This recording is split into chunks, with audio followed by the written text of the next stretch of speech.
Greetings, I'm Prashant. I'll be talking about the ergonomics of a car.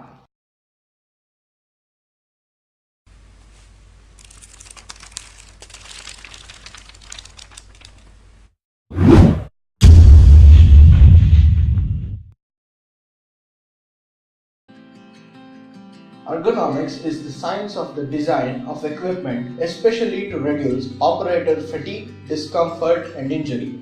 For every problem, there is a solution. First, let's get into a car. To avoid any discomfort of sitting, make sure that you are at a decent distance from the dashboard. Look for the pedals. Check if all the pedals are accessible. Adjust your seat accordingly so that you don't have to overreach for the steering wheel. Now you should have 3 to 5 inches gap between the top of your leg and the steering wheel. Thereon, go to adjust the backrest.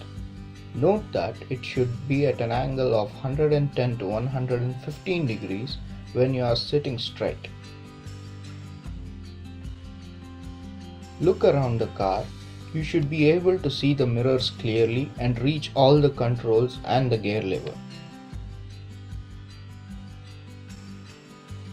Now that you have learned how to sit ergonomically, let us move on to what are the problems that we face in our day-to-day life. Suppose you get to drive on a nice long road, and let's assume that you don't have to use the clutch. Where are you going to rest your leg? A simple footrest would have been enough.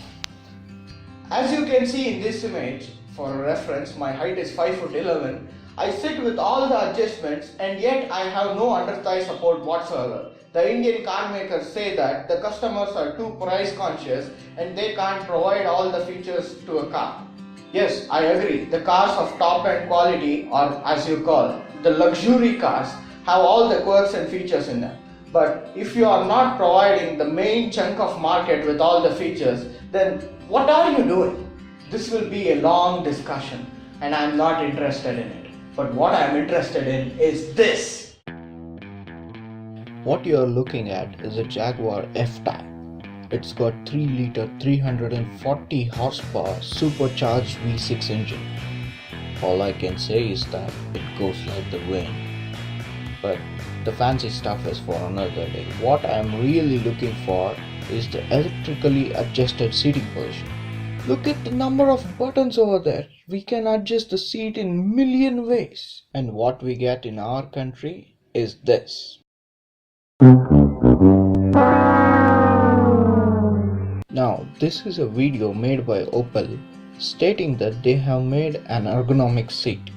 And I do think they have. Look at all the movements you can achieve. You can move your backrest forwards and backwards. You can move the under thigh support upwards and downwards, and the extension provided for the under thigh support is just an icing on cake for people with long legs. And you can move the headrest as well.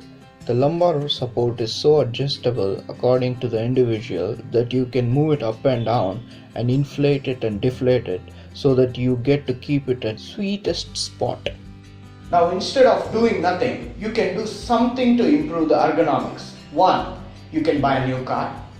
And I know most of us can't do that. So here's what you can do. Firstly, the lumbar support. You can either buy one that is available in the store, or you can just roll up a towel and place it in the rear of your lower back as I have shown here. You have to place it exactly at the top of your pelvis region so that there is an arch made by your spine. Next is the headrest. Make sure your headrest is above your head, or this could cause a whiplash effect in case of an accident as shown. This is dangerous and this can damage tiny muscles of your neck. Then we go on to the steering wheel.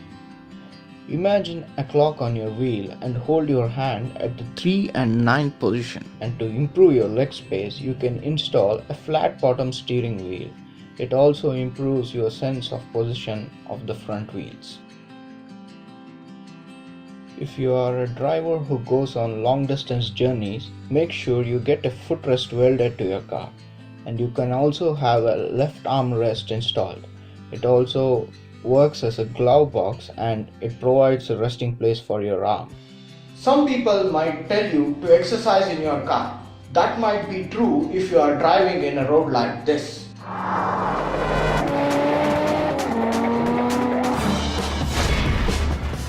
But in India, this is what would actually happen.